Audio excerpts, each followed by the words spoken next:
tema que me corresponde a continuación, que es tumores benignos de la piel, ¿no? Vamos a hablar en primer término de queratosis seborreica, ¿no? Por definición, la queratosis seborreica es una tumoración hereditaria benigna de queratinocitos de aparición frecuente. Generalmente se presenta en adultos mayores como una pápula o una placa pigmentada exclusivamente en la piel pilosa, ¿no? La historia clínica sería la de un paciente que nota la presencia de lesiones elevadas, pigmentadas, que le producen prurito, localizadas tanto en cara como en el tórax, ¿no? La etiología va a ser desconocida, pero se postula que se produce por herencia autosómica dominante y que la exposición solar jugaría un rol muy importante en la génesis de esta patología, ¿no? En cuanto a la epidemiología, la mayor incidencia se produce en pacientes mayores de 50 años, más frecuentes en el sexo masculino, y es raro verlo en individuos de fototipo 5 o 6, o sea, en las pieles más oscuras, ¿no? El cuadro clínico está caracterizado por la presencia de pápulas o placas de presentación única o múltiple, que pueden ser elevadas, pardas, de color también marrón, o pueden ser negras, bien delimitadas y rara vez superan a los 3 centímetros de diámetro. La forma generalmente es redondeada u oval, la superficie es verrucosa y van a ver ustedes en la superficie la formación de una fina escama oleosa o aceitosa, ¿no? De ahí su nombre de queratosis seborreica. La localización frecuentemente es en cara, también puede comprometer cuero cabelludo, región cervical, en el tórax, en el abdomen y en las extremidades. Acá estamos viendo 3, ¿no?, fotos de pacientes, 3 láminas. En la primera, disculpen, muy hábil acá con el puntero,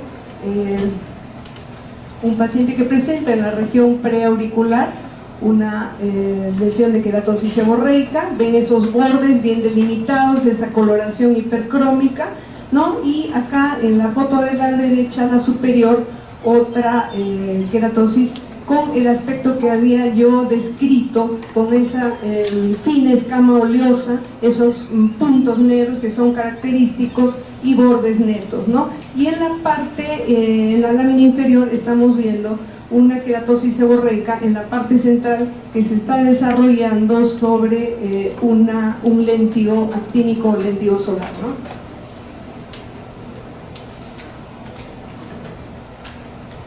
Acá vemos otras fotos de pacientes con queratosis seborreica. Por ejemplo, en la foto superior, en la A, también la misma presentación que había descrito. En la derecha ya tenemos un acercamiento mayor, ¿no? Y en la foto inferior de un paciente adulto mayor que presenta en región preauricular la misma lesión con las similares características que he descrito, ¿no? Y en la foto de la derecha igual. Entonces yo creo que con estas 4 fotos va a ser difícil que ustedes se olviden de esta patología, y como ven no es tan difícil diagnosticarla, sobre todo porque es de aparición frecuente en adultos mayores, ¿no?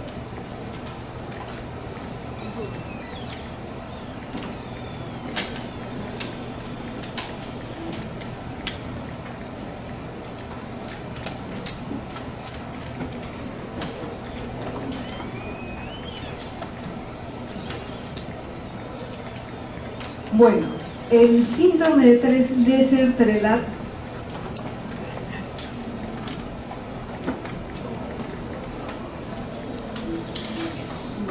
es un signo de malignidad en el cual va a haber una aparición repentina de múltiples queratosis seborreicas pruriginosas que están asociadas a una neoplasia maligna interna.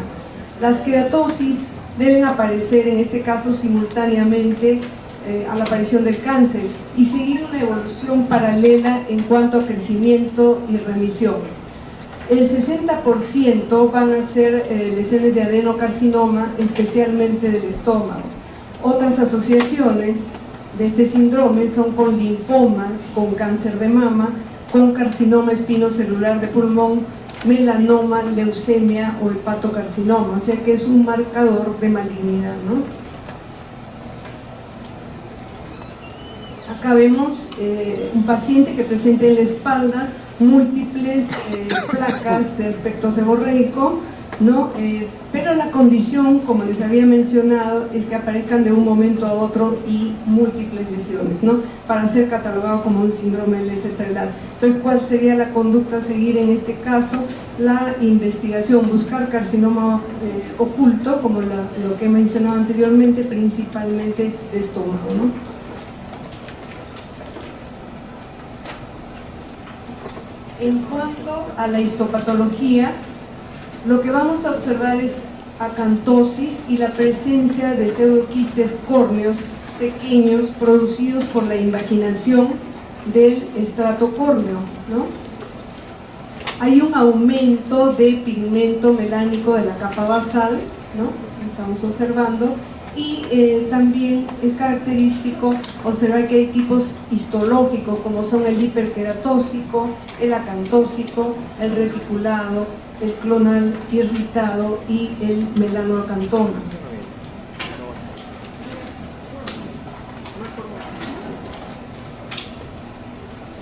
Es importante hacer un diagnóstico diferencial de la queratosis seborreica, principalmente con el lentido solar, pero generalmente el lentido solar, como hemos visto, se caracteriza por la aparición de una mancha, ¿no? Una mancha oscura o amarronada. No tiene la presentación, o sea, es una mancha y no es una placa como el caso de las queratosis. Otro diagnóstico diferencial es con la queratosis actínica pigmentada, con el carcinoma vasocelular pigmentado, lógicamente también con el melanoma maligno y con el nevus melanocítico.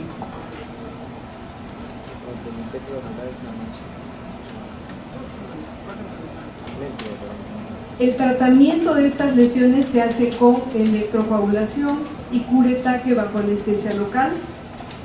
Se puede aplicar también nitrógeno líquido, que es el tratamiento de crioterapia, o sea, congelación de las lesiones, y esperar un tiempo prudente, 2 a 3 semanas, para el desprendimiento de las lesiones que se desprenden como costas, ¿no? También otra alternativa de tratamiento es el láser de CO2.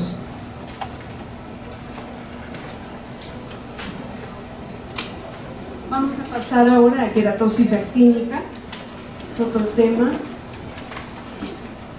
Por definición, la queratosis actínica es una lesión precancerosa, epitelial, no pigmentaria y frecuente. Se produce con mayor frecuencia en los adultos mayores y en los ancianos, pero de fototipo de piel más clara, ¿no? De fototipo 1 a 3. La historia clínica es la de un paciente que viene a la consulta cursando con lesiones costrosas, pequeñas, eritematosas, principalmente localizadas en el rostro, cuya característica es que sangran fácilmente, ¿no? En cuanto a la epidemiología, va a ser frecuente la presencia de estas queratosis en las regiones que tienen fuerte radiación solar, o sea, en los climas cálidos. También en ciertas ocupaciones, como los trabajadores o los deportistas que realizan sus labores al aire libre, y también en sujetos que se exponen crónicamente a la luz solar. Y también es importante considerar que en los inmunosuprimidos es más frecuente el desarrollo de queratosis actínica.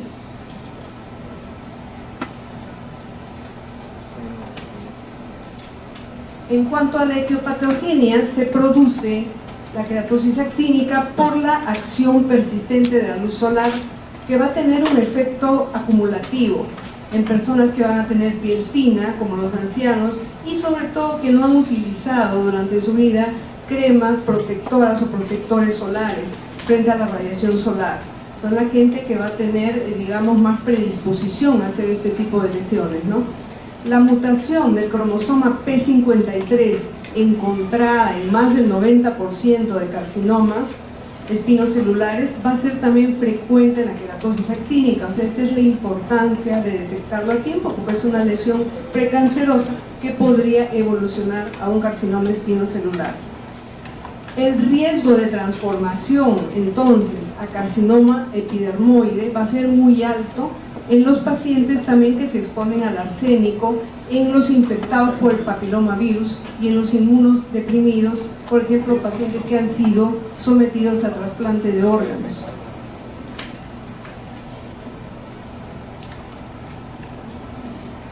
En cuanto al cuadro clínico, se caracteriza por la aparición de placas, ¿no? Lesiones en placa, como estamos viendo acá en la frente de este paciente, ¿no?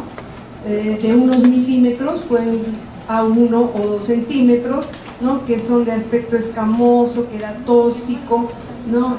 Costroso. Estas costras pueden ser amarillentas o pueden ser eritematosas, también pueden ser un poco pigmentadas, o de aspecto similar a la piel, sobre todo en los pacientes de fototipos más claros, ¿no? Y es característico también alrededor de la queratosis actínica la aparición de múltiples telangiectasias, ¿no? En la foto inferior también estamos viendo ya un poquito con más claridad las telangiectasias y la aparición de costras, como en este caso de costras amarillentas, ¿no? Y otras eritematosas.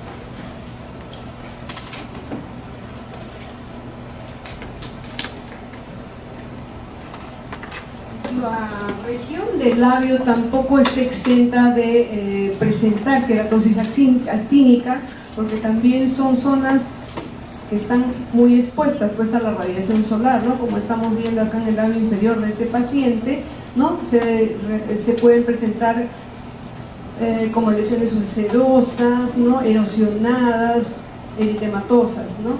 Y en este paciente estamos viendo la presencia también de múltiples costras amarillentas en el pabellón auricular. Esta es otra área también de exposición solar, ¿no?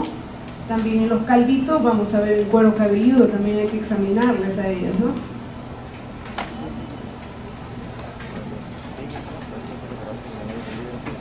En cuanto a la histología de esta patología, se caracteriza por la presencia de un epitelio atrófico. En algunas zonas presenta hiperplasia, o sea, engrosamiento del epidermis, con hiperkeratosis, y el espesor va a ser variable, ¿no?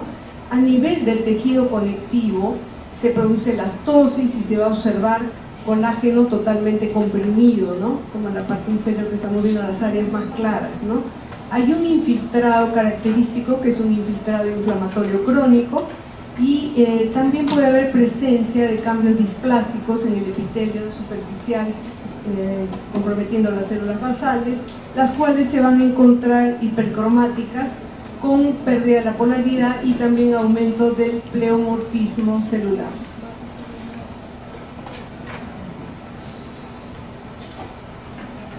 ¿Con qué entidades tendríamos que hacer diagnóstico diferencial? Principalmente con el lupus eritematoso discoide, que también se presenta como una pequeña placa eritematosa, generalmente localizada en el rostro, ¿no? Con la enfermedad de Bowen, ¿no? Con el carcinoma espinocelular incipiente, ¿no? Con los cuernos cutáneos, que ya los vamos a ver más adelante, con el léntigo solar o léntigo actínico. ¿Y cómo llegamos al diagnóstico? Primeramente, por el examen clínico minucioso.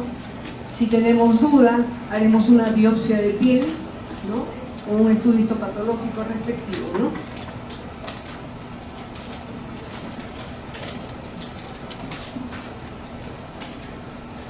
¿Qué tratamiento vamos a hacer en las queratosis actínicas? Tenemos múltiples, acá tenemos un abanico, ¿no? de posibilidades. En primer lugar, podemos cauterizar las lesiones, podemos electrofulgurarlas con un aparato llamado electrocauterio, que en la práctica habrán tenido oportunidad todos de verlo, y curetear posteriormente con una pequeña cureta. También la aplicación de nitrógeno líquido nos ayuda mucho, el tratamiento de crioterapia, y la aplicación tópica del 5-fluoruracilo al 5%, que tiene acción antimitótica. el imiquimod, que es un inmunomodulador al 5% tópico, ¿no? Que es una crema que se indica generalmente 3 veces por semana, de aplicación en las noches, y el tratamiento se extiende a 16 semanas, ¿no? Y la terapia fotodinámica, que consiste en la aplicación de una solución al 20% de ácido aminoleumínico.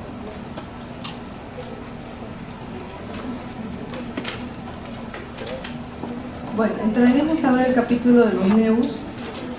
En primer lugar, los nevus melanocíticos, que son proliferaciones benignas de melanocitos y que a su vez se van a clasificar en nevus melanocíticos congénitos y adquiridos.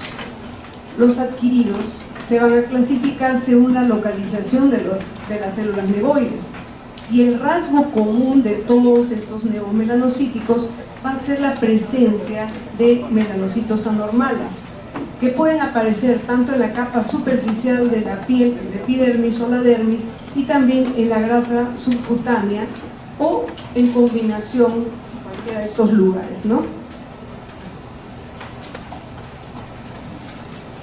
Entre los nevus melanocíticos adquiridos tenemos los 3 principales, que son el nevus de la unión, en el cual las células névicas se desarrollan en la unión dermoepidérmica por encima de la membrana basal. El nevus compuesto, caracterizado por la presencia de células névicas en la unión dermoepidérmica y en la dermis, y el nevus intradérmico, por la presencia de células névicas en la dermis, o sea, en la capa más profunda.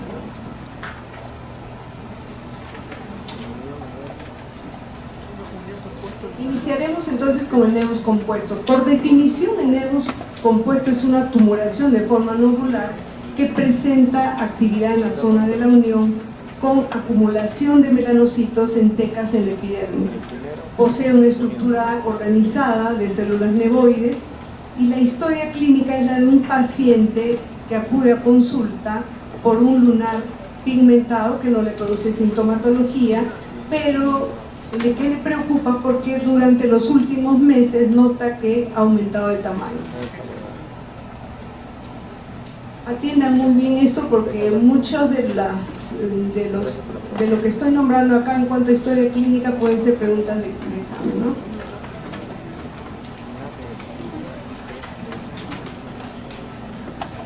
Acá tenemos entonces 3 fotos de nevus melanocítico compuesto. En la foto de la izquierda tenemos una lesión de aspecto nodular, ¿no?, más elevada, de coloración uniforme, de bordes definidos. En la foto de la derecha, quizá hasta 2 tonalidades de color, una más oscura y otra marronada, que quizá nos podría confundir y hacernos dudar sobre la presencia de un melanoma. Siempre ante la duda, por eso hacer una biopsia de piel, ¿no? Y la foto inferior, que ya corresponde a un nevus compuesto de bordes también definidos, pero de coloración amarronada, ¿no?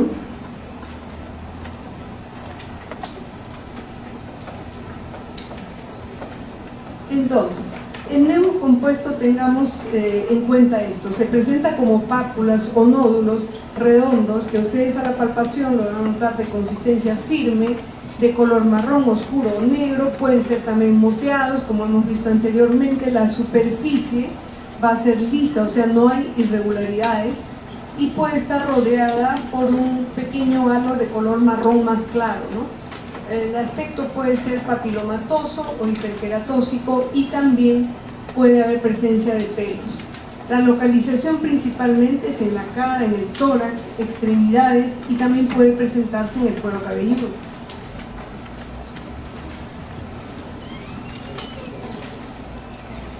¿Con qué entidades hay que hacer diagnóstico diferencial? Con el nevus azul, con los hemangiomas y con los melanomas principalmente, ¿no?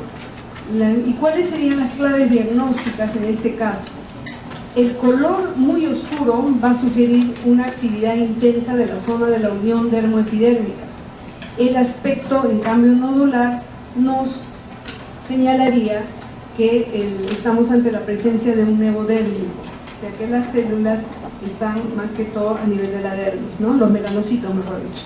En cuanto a la histología, está caracterizada por la presencia de nidos de melanocitos en la dermis y epidermis por encima de la membrana basal.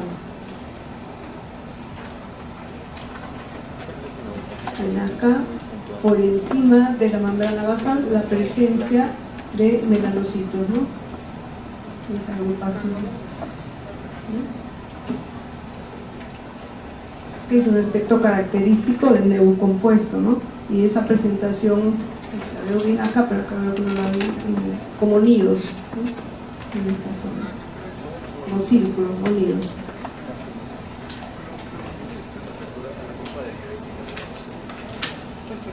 Bueno, el nevus intradérmico, por definición, son los nevus comúnmente vistos en la población adulta durante la segunda y tercera década de la vida, donde hay un cese de la actividad en la zona de la unión.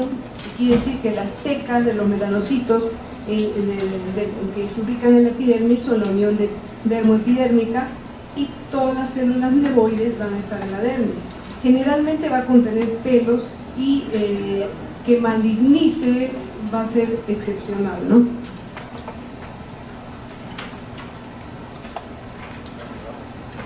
La historia clínica del nevus intradérmico es la de un paciente que acude a la consulta, puede ser un varón de edad mediana, 45 años aproximadamente, que menciona que desde hace varios años presenta un lunar marrón en la espalda que no ha cambiado de características.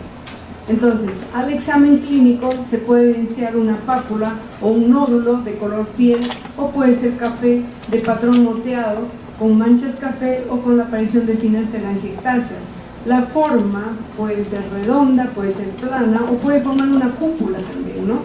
Y la localización en cara o en región cervical.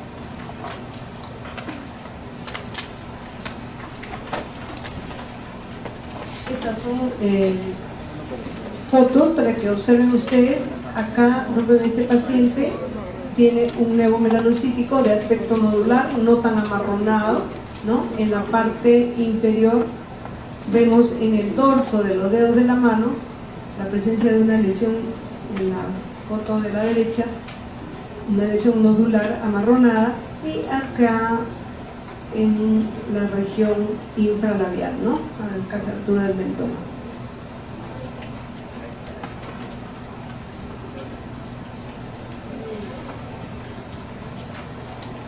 El diagnóstico por anamnesis, o sea, por la historia clínica, caracterizado por una lesión blanda a la palpación, no dura, como ocurriría en el carcinoma vasocelular. En cuanto al examen histopatológico, la presencia de grandes células poligonales de núcleos grandes, ¿no? Pálidos, agrupados en nidos de melanocitos, ¿no? En la zona de la dermis, en la capa más profunda, y no vamos a ver actividad en la unión dermoepidérmica. Diagnóstico diferencial, entonces, ¿con qué entidades salíamos? Con el melanoma también y con la queratosis seborreica, ¿no? Se puede confundir.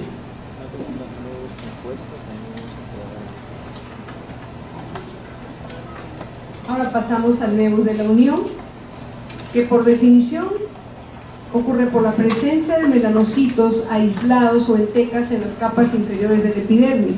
Son nevos dispersos, distribuidos al azar. En este caso vemos ya pacientes más jóvenes. Se presenta a la consulta un paciente varón de 18 años que nos narra que desde hace varios años presenta muchos lunares pigmentados que no presentan síntomas, localizados en el tórax y en las extremidades superiores, y le preocupa que durante los últimos años le hayan aparecido nuevas lesiones similares, ¿no?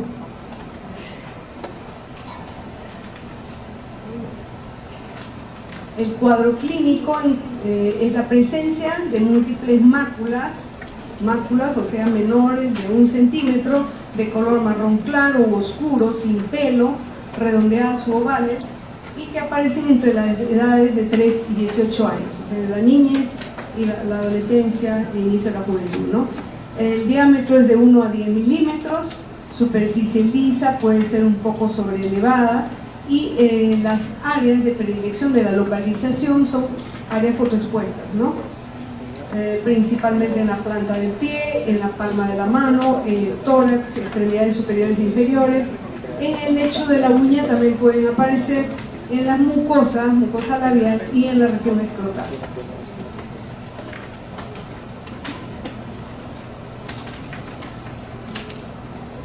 Acá tenemos entonces la foto de esta mácula, ¿no?, amarronada, la foto izquierda, la derecha ya un poquito más oscura, pero siempre con bordes regulares y coloración uniforme, y está localizada en la planta del pie. Mucho cuidado en lesiones que se presentan a nivel acral, manchas en la planta del pie o en la palma de la mano.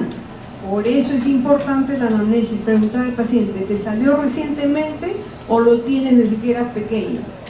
No me preocuparía mucho si lo tuviera desde que es pequeño, pero si le aparece recientemente, sí.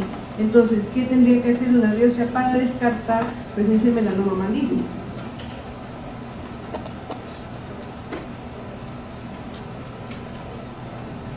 El diagnóstico, igualmente como las otras entidades, por anamnesis y el examen clínico, la presencia de una lesión plana de color oscuro, que a diferencia del nevo compuesto que ya habíamos visto anteriormente, es elevada de color marrón más claro, ¿no? Hay ausencia de prurito, el color puede variar, pero el crecimiento y la edad de presentación son factores en contra del melanoma, ¿no?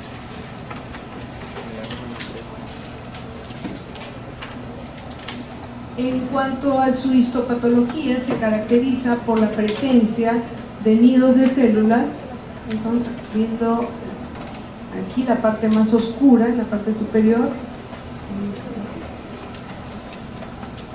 ¿no?, nidos de células névicas en la región basal del epitelio, principalmente en los extremos de las crestas epiteliales, esas áreas más oscuras, ¿no? Esa es la histopatología entonces característica.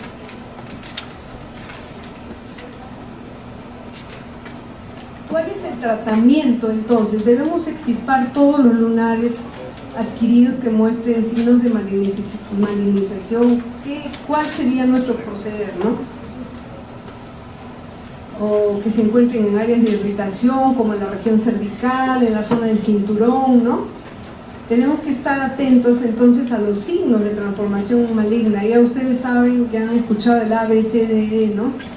A, simetría, B, borde, C, color, D, diámetro y L, evolución.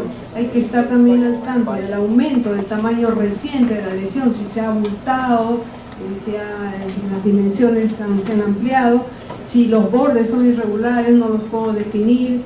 La coloración tampoco es uniforme, si hay asimetría, quiere decir que una mitad sea diferente de la otra, si hay cambios o variaciones del color, ¿no? Por ejemplo, en un lunario estar viendo, por ejemplo, que es azulado, amarronado, negruzco, me tengo que preocupar. También los cambios en la superficie, el paciente viene y me refiere, me sale una costra, se ha formado una herida, se ha ulcerado y hace meses y no cierra mi herida, me tengo que preocupar. Y también la presencia de sangrado, ¿no? El engrosamiento palpable y el dolor o cualquier otro síntoma como el prurito que se presenta de un momento a otro, ¿no? Ahora, toda lesión pigmentada única que se presente en la mucosa oral o en la mucosa vaginal debe biopsiarse por regla, hacer una biopsia de piel, no quedarnos tranquilos.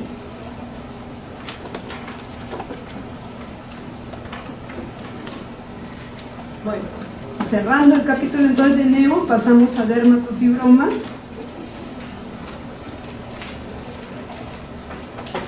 El dermatofibroma va a ser la proliferación focal de los fibroblastos e histiocytos que van a representar una hiperplasia reactiva, más no una formación neoplásica.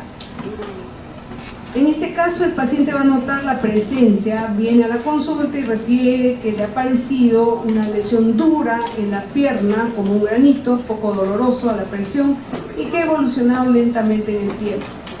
La causa es desconocida hasta el momento, pero sí se conoce que algunos dermatofibromas son secundarios a un traumatismo, un golpe, un raspón o un corte que puedan causar una herida penetrante o, de lo contrario, la ruptura de un folículo o también secundarias a la picadura de insectos. Generalmente vienen a la consulta refiriendo, me apareció un granito, que yo lo manipulaba y con el tiempo se va endureciendo y se forma este nódulo duro, ¿no?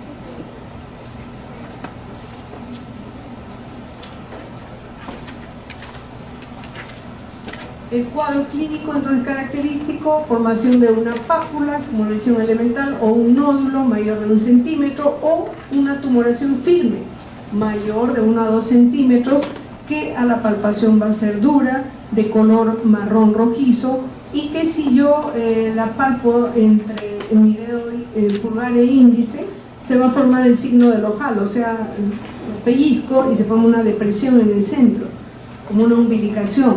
La evolución va a ser lenta porque la lesión está adherida a la epidermis subyacente. ¿En qué zona se localiza preferentemente? En la cara de extensión de las extremidades. Generalmente lo vemos más en las piernas o en los muslos.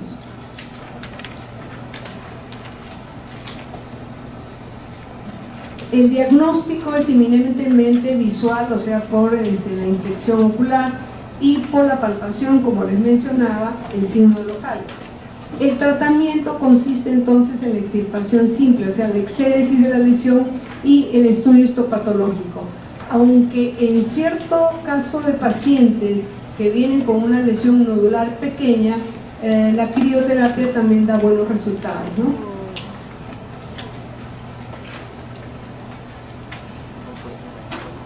En cuanto al cuerno cutáneo, otra patología, es una lesión crónica, circunscrita, hipertrófica, con formación de hiperkeratosis lineal y que se asemeja al cuerno de un animal.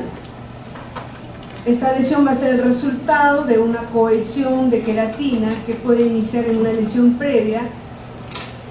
Las más frecuentes como lesiones previas serían la queratosis actínica o la queratosis seborreica en la base, ¿no?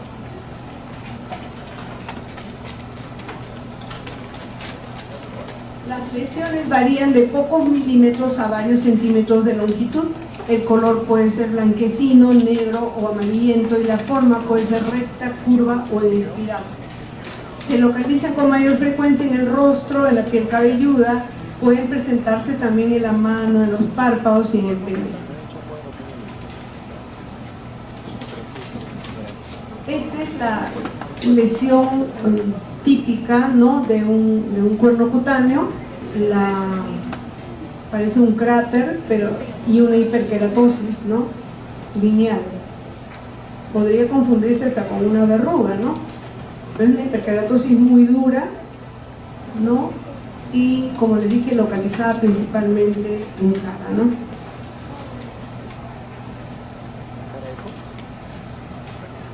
En cuanto a la histopatología, se presenta hiperkeratosis, o sea, engrosamiento de la capa córnea de la piel, parakeratosis, la capa granulosa va a mostrar acantosis, y en la base de la lesión, o sea, en la parte inferior, es importante recalcar que se podrían apreciar varios tipos de lesiones. Eso es lo interesante del cuerno cutáneo, ¿no?, que podríamos descubrir en la base la presencia de queratosis solar o queratosis actínica, de una verruga filiforme o alargada. Las verrugas filiformes son verrugas con el aspecto similar a la foto que he mostrado. Podrían también descubrirse en la base la presencia de una queratosis seborreica, incluso un carcinoma de células escamosas o un epitelioma vasocelular o carcinoma vasocelular, ¿no? Esta es la importancia del cuerno cutáneo y de hacer un diagnóstico correcto.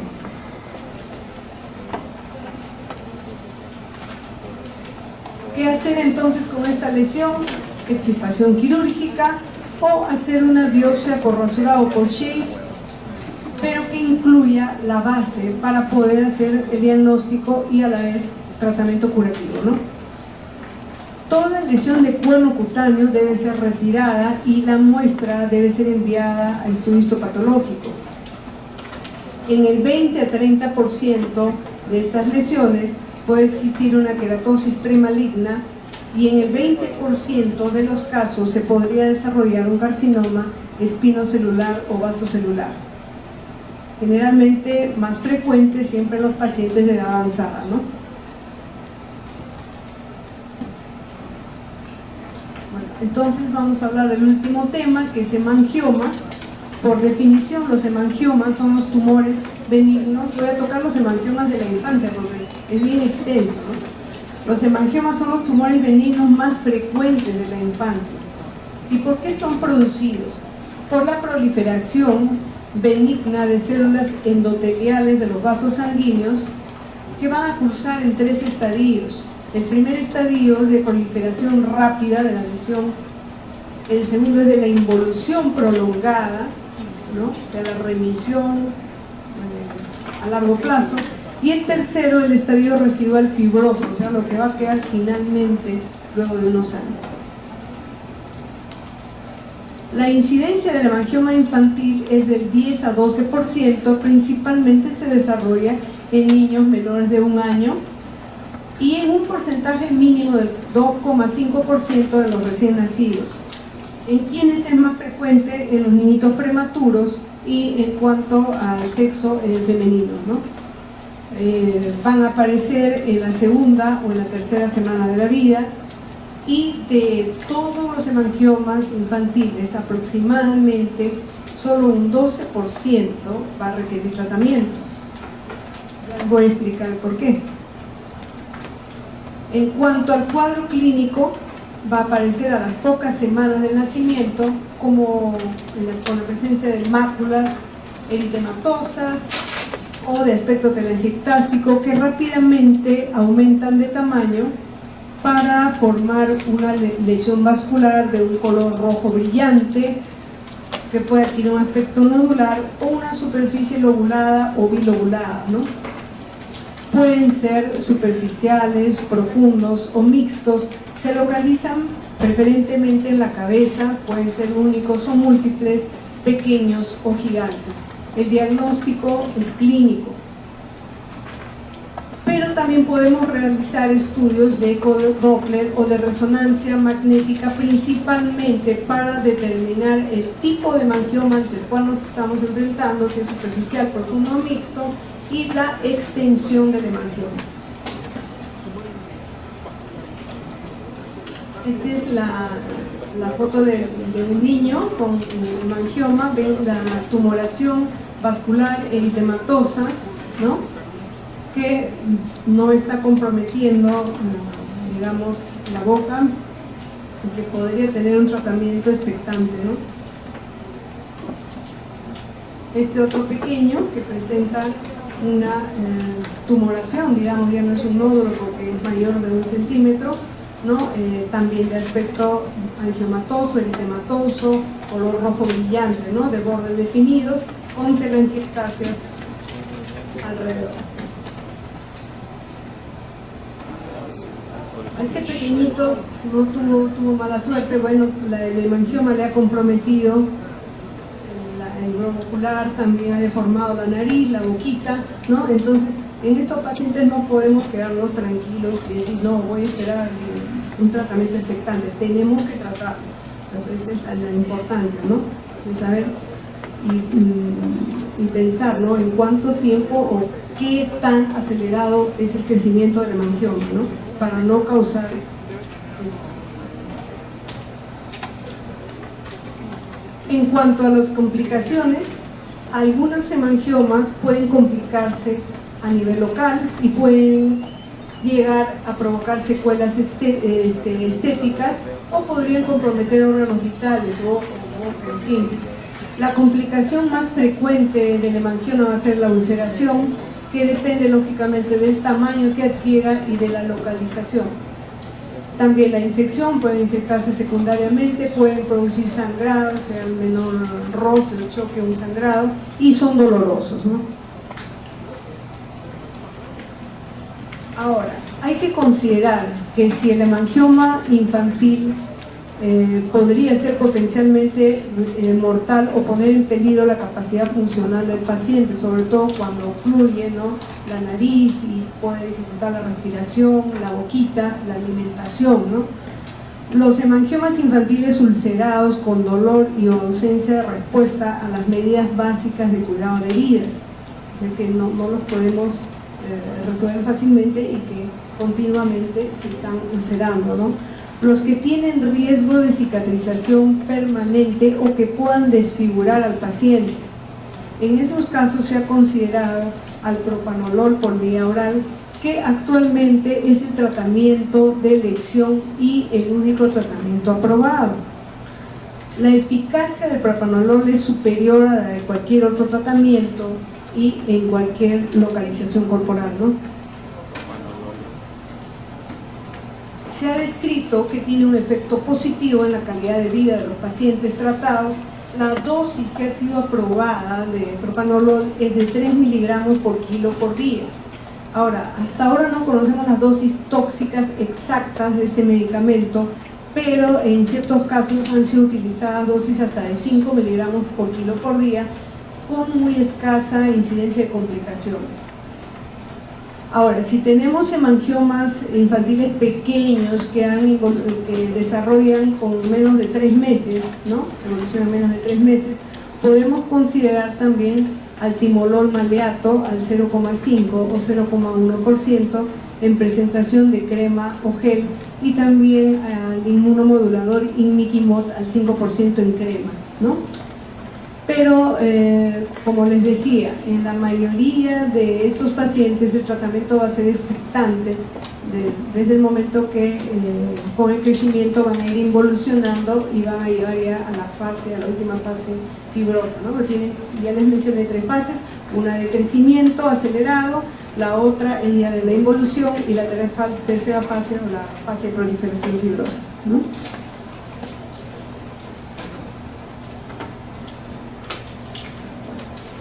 Sería todo. Gracias por su atención.